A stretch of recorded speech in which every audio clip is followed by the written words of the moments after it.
Interview में जो सबसे बड़ी बाधा है वो है आपका डर। बहुत सारे स्टूडेंट इस चक्कर में रहते हैं कि मेरा मेंस में कितना नंबर आया होगा, यहाँ पर कितना नंबर लाएंगे तब मेरा सिलेक्शन होगा।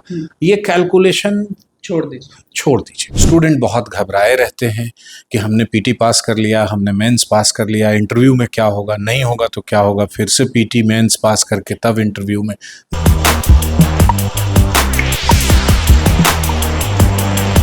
नमस्कार, मैं हूं अनुकुल तिवारी और आप वॉइस हब देख रहे हैं। देखिए, आपने ऐसा कभी नहीं देखा होगा, मॉक इंटरव्यू तो लोग ले लेते हैं, मॉक टेस्ट तो लोग ले लेते हैं, उसके बाद चुप हो जाते हैं। लेकिन हम अभी आए हुए हैं चाणक्य आईएएस एकेडमी में, जहां पे हमारे साथ कृष्णा सर हैं और अभी ऊपर एके मिश्रा सर क्लास ले रहे हैं। लेकिन ठीक उससे पहले कृष्णा सर ने क्लास ले लिया है और वर्कशॉप चला रहे हैं, लोगों को इस तरह से ट्रेन कर रहे हैं कि जब इंटरव्यू में जाएंगे तो 1% भी दिक्कत होने नहीं देंगे, ऐसा आप लोगों ने ठान लिया। डॉक्टर कृष्णा सर, बहुत बहुत स्वागत है आपका। सारे स्टूडेंट्स चाहते हैं कि आप ऐसा कुछ समझा दें, ऐसा कुछ मंत्र दे दें कि उनका इंटरव्यू, उनका बेड़ा पार हो जाए। Thank you Anukul.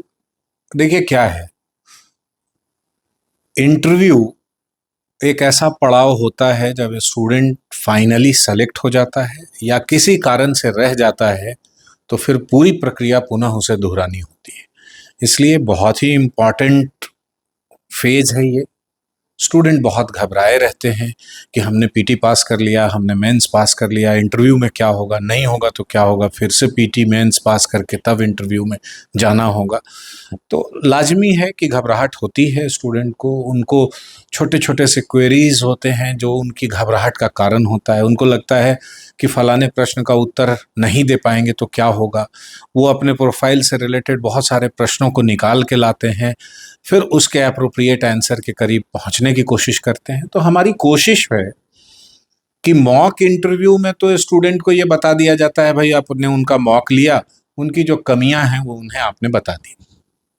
Chanakya IAS academy हमेशा से 1-to-1 पर्सनल गाइडेंस प्रोग्राम भी चलाती है कि जब कोई स्टूडेंट मॉक इंटरव्यू देकर वहाँ से फीडबैक लेकर निकला तो फिर हमारे पास आता है। हमारे पास या इस बार सक्सेस गुरु एके मिश्रा सर, हम बहुत ही प्रिविलेज्ड हैं कि सक्सेस गुरु एके मिश्रा सर पिछले 3 दिनों से यहाँ हैं और स्टूडेंट को लगातार वो 1-to-1 इंटरैक्टिव सेशन में बुला रहे हैं, उनको गाइड कर रहे हैं। और आज तो आप देख रहे हैं कि लगभग बड़ी संख्या में स्टूडेंट अपीयर हुए हैं जो इंटरव्यू गाइडेंस से रिलेटेड एके मिश्रा सर की क्लास, जो स्पेशल क्लास हमने अरेंज की है इस बार पहली बार, तो ये स्पेशल क्लास में बैठे हुए हैं और इंटरव्यू से रिलेटेड माइन्यूट छोटी छोटी चीज़ों को वो जानकारी हासिल कर रहे हैं ताकि वो अपने इंटरव्यू में बहुत ही बढ़िया परफॉर्म कर सकें।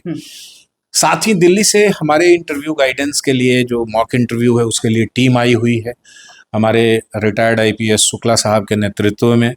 शुक्ला साहब बड़े ही डायनामिक ऑफिसर रहे हैं, कई सारे विभागों में उन्होंने काम किया है। आईपीएस ऑफिसर होते हुए भी सेंट्रल फोर्सेस में भी काम किया, अनेक जगहों पर उन्होंने डेपुटेशन पे काम किया, राज्यों में भी काम किया, फिर यूनाइटेड नेशंस तक गए। रिटायरमेंट के बाद के कई यूनिवर्सिटी के साथ जुड़कर वो काम कर रहे हैं। तो बड़े डायनेमिक ऑफिसर हैं और उनका अपना एक्सपीरियंस बहुत बड़ा है।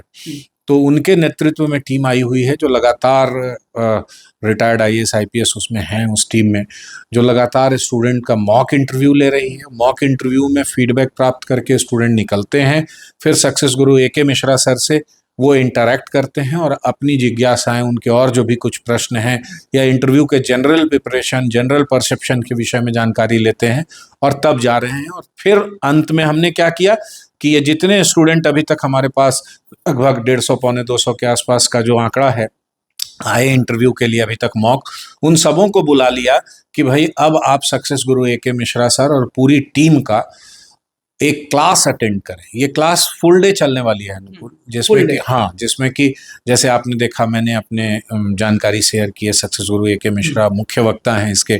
वो लगभग 2 घंटे तक, 2.5 घंटे तक लोगों को इंटरव्यू की बारीकियों से परिचित कराएंगे। उसके बाद पूरी टीम एक एक करके जाएगी। साथ साथ आप देख रहे हैं साइमल्टेनियसली मॉक इंटरव्यू भी चल रहा है। तो कुल मिला जुला कर एक पैकेजिंग करने की कोशिश है। जिससे साल से आप लोग देख रहे हैं, अपने बच्चों को देख रहे हैं, सबको देख रहे हैं, इंटरव्यू में सबसे ज्यादा दिक्कत कहाँ कर देते हैं? जैसे मॉक इंटरव्यू चल रहा है, उसके बाद आप लोगों को एक एक करके गाइड कर रहे हैं, तो सबसे ज्यादा प्रॉब्लम्स कहाँ आ रहे हैं? क्योंकि आप बोलेंगे इधर और फिर लोग सीख जाएंगे। जैसे समझिए अनुकुल, बहुत छोटी छोटी सी बातें उनके दिमाग में होती है।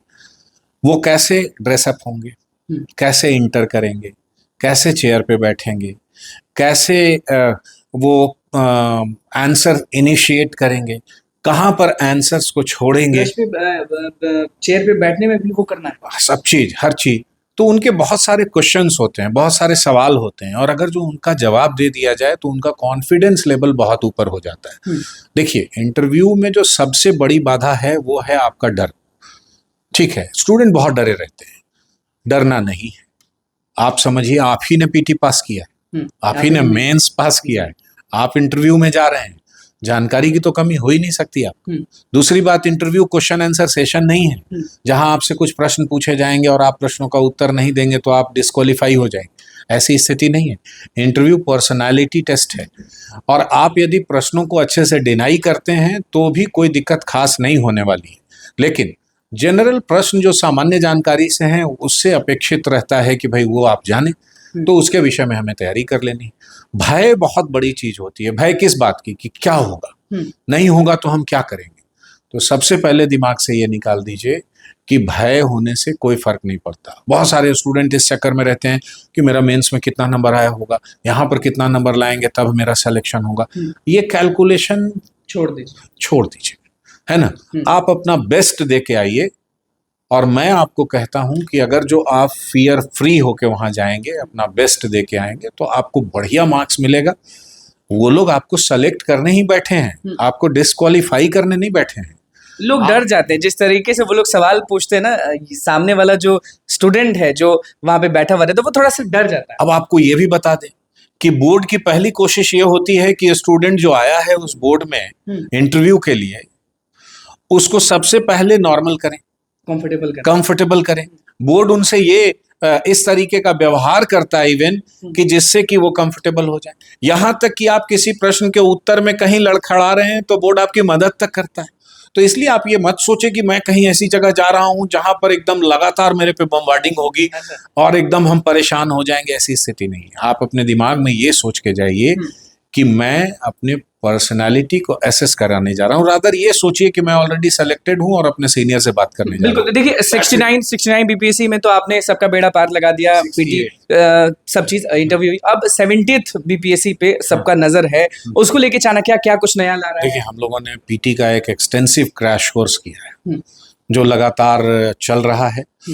परीक्षा की तिथि आगे बढ़ गई तो हम सोच रहे हैं कि इसको फिर से रिपीट करें। बड़ा ही नॉमिनल कॉस्ट पे है, और इस बार हम लोग सोच रहे हैं कि इसको YouTube पर भी रिले कर दें, ताकि अपने जो Bihar Chanakya IAS academy Bihar channel है उस पे भी रिले कर दें, लाइव कर दें, जिससे कि जो स्टूडेंट दूर दराज में बैठे हैं, जो सीधे तौर पर हमारे पास नहीं आ सकते हैं, वो लोग फ्री ऑफ कॉस्ट इसको देखो। देखिए, चाणक्य IAS एकेडमी को 32-33 वर्षों से चाणक्य IAS एकेडमी यदि किसी ने बनाया है तो हमारे स्टूडेंट्स ने ही बनाया है। ठीक, गांव के लोग भी आपसे जुड़ सकते हैं। हाँ, YouTube चैनल हमारा है, उस पर आप जुड़ जाएं। वहां से हम लोग क्रैश कोर्स तुरंत ही रिपीट करना चाहते हैं इनफैक्ट, और उसको लाइव हम करने की सोच रहे हैं जहां तक संभव हो। जब तक पीटी एग्जामिनेशन नहीं होता है तब तक हम इसको फिर से एक बारी क्लासरूम में भी लोगों को पढ़ाएंगे और उनको लाइव भी कर देंगे, जिससे कि गांव में दूर दराज पे जहां भी लोग बैठे हैं, दूसरे राज्यों में बैठे हैं, उन तक लास्ट टाइम का प्रिपरेशन ब्रशअप जो होता है वो कर सके, और बहुत अच्छे से। और ये बड़ा वेल डिजाइन। आपने तो सारा कंफ्यूजन ही दूर कर दिया, क्योंकि सारे जो गांव वाले थे वो लोग सोचते थे चाणक्य में पढ़ने के लिए कि बाप रे बाप ज्यादा नहीं ना लग जाएगा, तो आपने तो उनका देखिए, ज्यादा ऐसे भी नहीं लगेगा। क्लासरूम प्रोग्राम भी बहुत ही नॉमिनल हमने रखा है, क्योंकि देखिए क्या है, हमारे पास बहुत सारे मॉड्यूल हैं। एक मॉड्यूल जो सबसे बड़ा है हमारा, वो है अपग्रेडेड फाउंडेशन कोर्स। तो हम तो यही सोच के चलते हैं कि हमारे जो अपने स्टूडेंट हैं उनको हम ब्रशअप कर रहे हैं। अब उस ब्रशअप से यदि बाकी लोगों को भी फायदा हो जाता है तो हमें क्या आपत्ति है, कोई दिक्कत नहीं। अगर जो कुछ लोग उसमें नए ऐड होते हैं क्लास में, तो वो भी अच्छी स्थिति है। नए भी होते हैं तो हम अपने स्टूडेंट के लिए करेंगे ही, उसको हम रिले कर देंगे। बस इतनी सी तो बात है, इसमें कहाँ कोई बात रह जाती। बिल्कुल। अपने स्टूडेंट्स को कुछ कहना चाहेंगे? बस यही कि भाई, मेंस पीटी आपने पास किया, मेंस आपने पास किया, इंटरव्यू से डरिए मत। आप समझिए आपके पास जानकारी है, बस उसको अच्छे से रीसेप करके प्रेजेंट करना है आपको। इसलिए मैं कुछ चीजें आपको बताता हूं, उसको ध्यान से सुनिए। पहली चीज कि आप फियर फैक्टर को दिमाग से निकाल दीजिए। डरने से कुछ नहीं होगा, वहां आयोग आपकी मदद के लिए बैठा है, आप ये दिमाग में सोच के जाइए। दूसरी बात कि आप अपने प्रोफाइल से रिलेटेड क्वेश्चंस को बना लीजिए, अपने ऑप्शनल पेपर से +2 लेवल, अपने ग्रेजुएशन के पेपर +2 लेवल के। इसके बाद करंट अफेयर्स में 3 सेगमेंट होता है भाई, एक नेशनल इंटरनेशनल इंपॉर्टेंस का पूरे 1.5 साल की बड़ी घटनाएं जिसकी रिकॉल वैल्यू बहुत ज़्यादा है, उसको देख लीजिए। फिर लास्ट 15 डेज का करंट अफेयर्स को थोड़ा अच्छे से देख लीजिए, और लास्ट 2-3 दिन के करंट अफेयर्स को और अच्छे से देख लीजिए। इसके बाद चूंकि आप बिहार पब्लिक सर्विस कमीशन की परीक्षा देने जा रहे हैं, इसलिए बिहार स्पेशल को अच्छे से समझ लीजिए, बिहार की विशेष स्थिति को समझ लीजिए, बिहार के बजट, बिहार के इकोनॉमिक सर्वे को देख लीजिए, बिहार की प्लानिंग को देख लीजिए, खासकर महिलाओं से संदर्भित जो प्लानिंग बिहार सरकार ने की है, जिसमें बिहार सरकार की काफी तारीफ भी होती है, उसको भी अच्छे से समझ लीजिए। फिर राष्ट्रीय स्तर पर जो प्लानिंग चल रही है और बिहार के साथ उसका क्या अंतर संबंध है, उन चीजों को समझ लीजिए, जैसे आयुष्मान है। तो इस तरह की जो बड़ी बड़ी चीजें हैं, इनको समझ लीजिए कि क्या उससे रिलेटेड चीजें हैं। बिहार के विशेष संदर्भों को, जल जीवन हरियाली, 7 निश्चय 1-2, कृषि रोड मैप 4, बजट, आर्थिक सर्वेक्षण, कहाँ कहाँ पर विकास की गतिविधियां हो सकती है, बिहार को कैसे आगे बढ़ाया जा सकता है। एज ए ऑफिसर आप क्या सोचते हैं डेवलपमेंट के विषय में बिहार में, एज ए कोई भी जिस भी पोस्ट को आपने प्रेफर किया है, उस पोस्ट के अकॉर्डिंगली आप क्या करना चाहते हैं।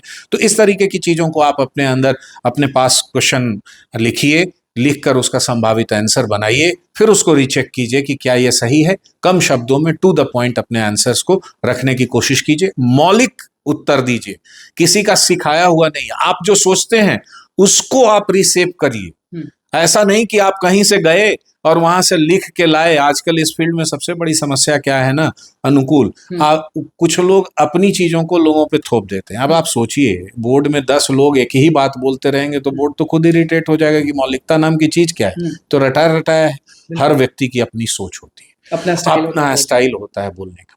तो वो सोच को रिशेप कीजिए एडमिनिस्ट्रेटिव अप्रोच और एप्टीट्यूड से, तो वो आपकी मौलिक सोच हो जाएगी, यूनिक सोच हो जाएगी, यूनिक आपका अपना होगा, जिससे बोर्ड आपको अप्रिसिएट करेगा। तो इन चीजों को समझने की कोशिश कीजिए, ठीक है। इसके बाद आपकी हॉबीज को बहुत अच्छे से तैयार कर लीजिए। हॉबी क्या होता है? हॉबी वो होता है, कई स्टूडेंट से आप पूछेंगे तो कहेंगे खाली समय में जो काम किया जाए वो हॉबी है। तो जिसके पास खाली समय नहीं है उसके पास तो फिर हॉबी नहीं है। बिल्कुल ऐसी स्थिति नहीं है। हॉबी वो कंफर्टेबल जोन है जहां पर जाकर व्यक्ति अपने आप को रिजुनोवेट कर लेता है, कंफर्ट, कूल पोजीशन में जाता है और फिर नए काम को करने के लिए आगे बढ़ता है।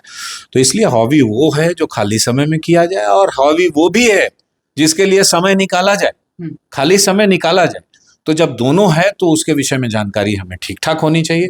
फिर उस हॉबी को एडमिनिस्ट्रेटिव ऑफिसर अपने एडमिनिस्ट्रेशन में कैसे यूज कर पाएगा, उस हॉबी से क्या आपको फायदा मिलेगा एज ए एडमिनिस्ट्रेटिव ऑफिसर, उसको कनेक्ट कीजिए, उसके लिए कुछ प्रश्न उत्तर बना के रख लीजिए। छठी जो चीज है वो सबसे इंपॉर्टेंट है कि भाई आपसे सिचुएशन बेस्ड प्रश्न पूछे जाएंगे कि ऐसी स्थिति में आप क्या करेंगे।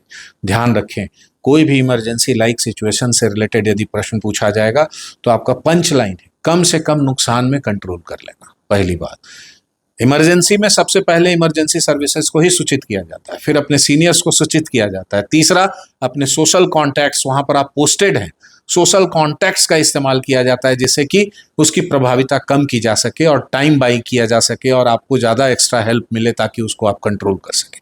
तो इस तरीके की चीज़ों को अपने दिमाग में लगाइए, आप अपनी चीज़ों को समझिए, कुछ अच्छी चीज़ें आप बताना चाह रहे हैं तो उसको बताइए। ध्यान रखिएगा, आपका कहीं भी पोस्टिंग जो होगा वो 2-3 साल के लिए होगा। बिल्कुल। तो जो आप सुझाव दे रहे हैं ना, वो उस 2-3 साल में पूरा हो जाने वाला सुझाव दीजिएगा, ऐसा कुछ मत दीजिएगा जो 50 साल में पूरा होगा। बिल्कुल। देखिए हमारे साथ डॉक्टर कृष्णा सर मौजूद थे और किस तरह से स्टूडेंट्स को मोटिवेट किए हैं, ब्रशअप किए हैं, वो आपने सुन लिया अच्छे से। इंटरव्यू से पहले ये वीडियो आप देख लेंगे तो आपका होना तय ही है। हमारे साथ डॉक्टर कृष्णा सर मौजूद थे, क्या कुछ कहना था इनका इंटरव्यू को लेकर, क्या कुछ कहना था इनका सीमेटेड बीपीएससी पीटी को लेकर, वो आपने सुन लिया। तो बस हमारे चैनल को सब्सक्राइब करें, पेज को लाइक करें। कैमरा के साथ धन्यवाद।